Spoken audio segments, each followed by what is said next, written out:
Hello, friends. This is Dave Hurwitz, executive editor at ClassicsToday.com, here with number 3 of our miniature masterpieces. Oh, God, this is fun. And I'm doing ones that have multiple suggestions from you, my viewers, because your suggestions are really, really good and smart. Now remember, what we're doing is picking a miniature masterpiece, a complete work, or a complete movement of a complete work, which is 2 minutes or less. And it ain't going a second over. Some of you have said, well, this one is just a little second. No, follow the rules. No exceptions, because we don't need to have exceptions. There's tons of great stuff that fits beautifully within the framework that we have already outlined. And one of those is, this is so beautiful. I'm so happy that you picked this. The Dance of the Nymphs from Sibelius's The Tempest. I already did a video on nymphs. Nymphs are a problem in music. They're not really nice creatures, and it's not a good idea to fall in love with a nymph. You should avoid nymphs. But these nymphs, here they are, dancing around for less than 2 minutes. So it's a reduced time exposure to the nymph. But the point is that this is such a great little piece of music. I've already done a video on the Tempest music as well, and I played some excerpts from this recording. This is Leif Segerstam with the Helsinki Philharmonic on Ondine, and it's just fantastic. You also get a great Oceanides and Night Ride and Sunrise. It's just a great disc. But I played Miranda, the little Miranda movement, which is also less than 2 minutes. You can play that one too, but I'm not going to do it again because we already did it. You can go hear it in that other video if you want. But here we have the Dance of the Nymphs, and this is such a clever piece. It's such a wonderfully, wonderfully clever piece because it's actually based on a much earlier piece, which once I play it, you'll go, of course. I'm talking about the Minuet in G from the notebook of Anna Magdalena Bach.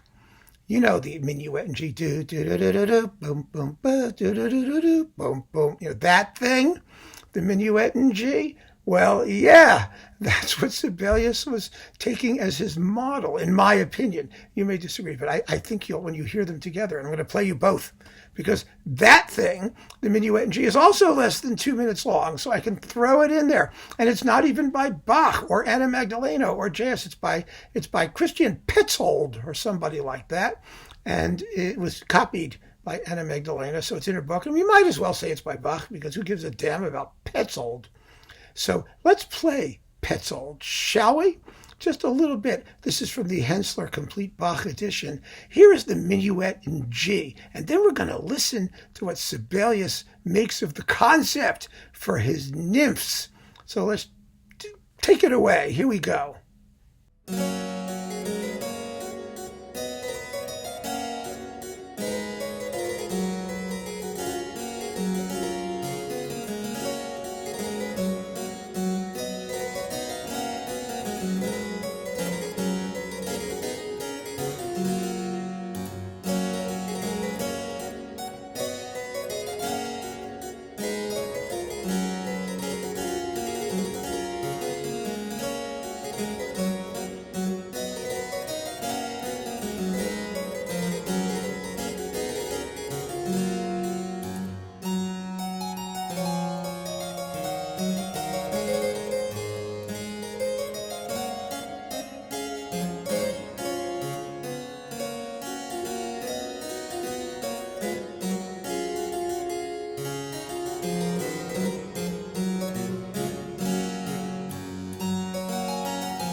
Minuet in G, right? Everyone's heard it a billion times.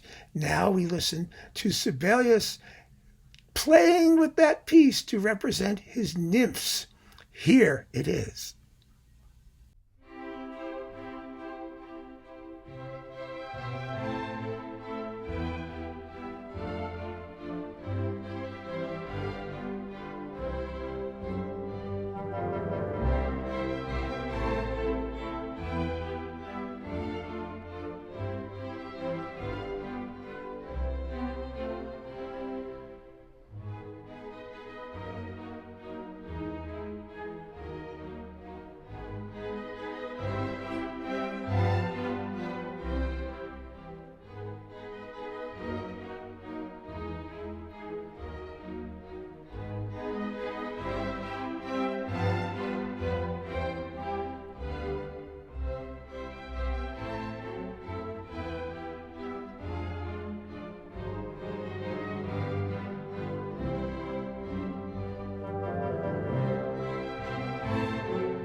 Wow, huh? Those are some nymphs. See, what makes this piece so fascinating, first of all, its form is a sort of rondo thing. It's sort of like A, B, A, C, A. It has sort of that rondo-ish little form. But even though it's obviously a minuet, it's obviously, in my view, a sort of variation on the minuet in G. It has the most fascinating harmonies. Every time it's repeated, it's a little bit different. And at one point in the last episode, it just becomes dreamy and magical and completely enchanted and spaced out.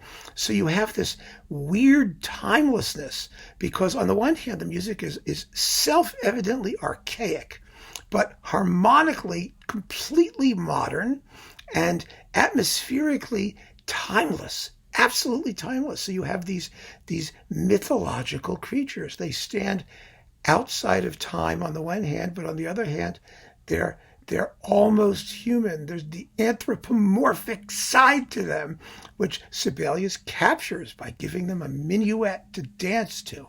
It is so brilliant. It is such an amazing stroke of genius. And so I hope by putting these two pieces together, you've had a sense just of what an incredible feat of imagination this little tiny Dance of the Nymphs, this throwaway piece in a play, a piece of incidental music, just what a work of genius. It really, really is. And I am so grateful to those of you who suggested it. I think it was a brilliant choice for a genuine miniature masterpiece. So keep on listening, folks. Thank you for joining me. There are more miniatures to come. Take care.